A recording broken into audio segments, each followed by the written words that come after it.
انہوں نے صرف زمینی حفاظت ہی نہیں بلکہ فضائی حفاظت کو بھی مضبوط بنایا ہے۔ ترکی سے جدید نگرانی کرنے والے ڈرون منگوائے گئے جو دشمن کی سرگرمیوں کو ہوا سے دیکھ کر درست معلومات دیتے ہیں۔ اب ملک کے سرحدی علاقوں میں فوج کے ساتھ ساتھ آسمان سے بھی نگرانی کی جاتی ہے۔ اس سے دہشت گردوں کے حوصلے ٹوٹ گئے ہیں۔ یہ فیصلہ ملک کی سیکیورٹی کے لیے تاریخی ثابت ہوا۔ دوستو، برکینا فاسو جیسے ملک میں جہاں گرمی بہت شدید ہوتی ہے اور پانی کی کمی عام ہے، وہاں پانی کی حفاظت سب سے بڑا سوال ہے۔ کیپٹن تراوڈے نے اس معاملے کو سنجیدگی سے لیتے ہوئے ایک بڑے آبی تحفظ منصوبے کا آغاز کیا۔ 145 ملین ڈالر کی لاگت سے یہ منصوبہ شروع ہوا، جس کا مقصد ملک کے ہر کونے تک صاف اور محفوظ پانی پہنچانا تھا۔ کنووں کی مرمت کی گئی، ٹینک بنائے گئے اور گاؤں گاؤں تک پائپ لائن بچھائی گئی۔ آج برکینا فاسو کے لاکھوں لوگوں کو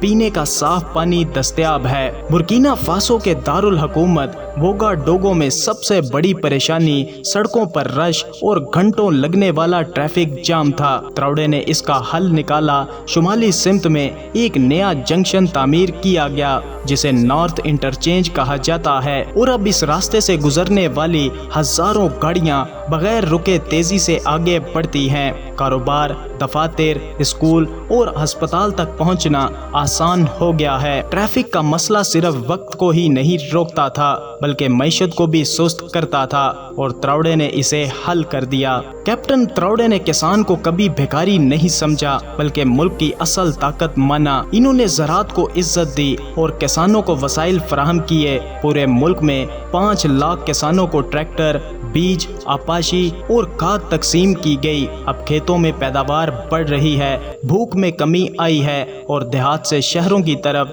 ہجرت بھی رک گئی ہے۔ یہ صرف ایک منصوبہ نہیں تھا بلکہ کسان کے چہرے کی پریشانی کو مسکراہٹ میں بدلنے کا عمل تھا۔ برکینا فاسو میں سورج خوب چمکتا ہے لیکن پہلے اس کی روشنی صرف گرمی دیتی تھی، اب یہی روشنی ملک کو بجلی فراہم کر رہی ہے۔ کیپٹن تراوڈے نے پورے ملک میں شمسی توانائی کے پلانٹ لگوائے۔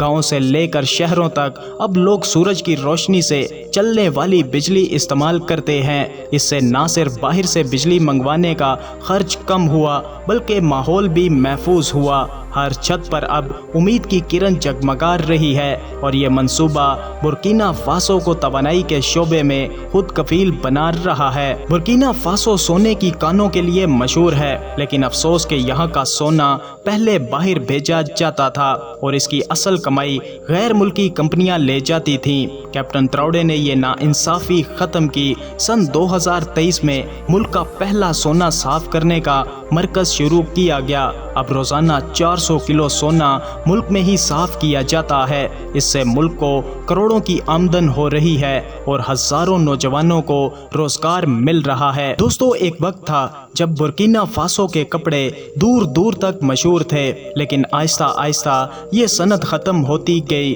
تراوڈے نے اسے دوبارہ زندہ کیا۔ ایروکس برکینا کے نام سے ایک بڑا کپڑا بنانے کا مرکز شروع کیا جو 42 ہیکٹر پر پھیلا ہوا ہے۔ یہاں 4000 سے زائد لوگ کام کر رہے ہیں۔ کسان کپاس اگا رہے ہیں، مزدور کپڑا بنا رہے ہیں، اور ملک کی مارکیٹس میں مقامی کپڑوں کی رونقیں واپس آ چکی ہیں۔ یہ منصوبہ برکینا فاسو کی پہچان اور روایت دونوں کو زندہ کر رہا ہے۔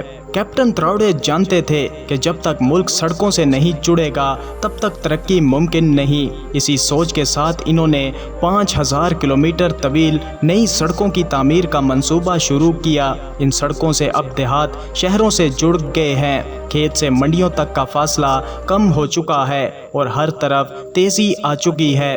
یہ سڑکیں صرف کنکریٹ کی پٹیاں نہیں بلکہ اعتماد کے راستے ہیں جو لوگوں، کاروبار اور جذبات کو جوڑ رہی ہیں۔ دوستو، ملک کا دفاع صرف بندوق سے نہیں بلکہ ایک مضبوط حکمت عملی اور جدید نظام سے ہوتا ہے۔ تراوڈے نے روس کی مدد سے ایک طاقتور افریقی کور فوجی مراکز قائم کیا ہے۔ یہ مرکز ملک کی فوج کو جدید تربیت، ہتھیار اور نگرانی کا نظام فراہم کرتا ہے۔ اس سے برکینا فاسو کی فوجی طاقت کئی گنا بڑھ چکی ہے۔ اب ملک کی سرحدیں اور اندرونی علاقے پہلے سے زیادہ محفوظ ہیں اور دشمن قدم رکھنے سے پہلے سوچتا ضرور ہے۔ یہ تھے وہ عظیم کام جو کیپٹن ابراہیم تراوڑے نے ایک ایسے ملک میں شروع کیے جسے کبھی غلام کہا جاتا تھا۔ آج وہی ملک کہہ رہا ہے ہم اپنے پسینے سے اپنی تقدیر لکھیں گے۔ تراوڑے نے ثابت کیا کہ تبدیلی صرف نعروں سے نہیں آتی بلکہ محنت، ہمت اور حق سے آتی ہے۔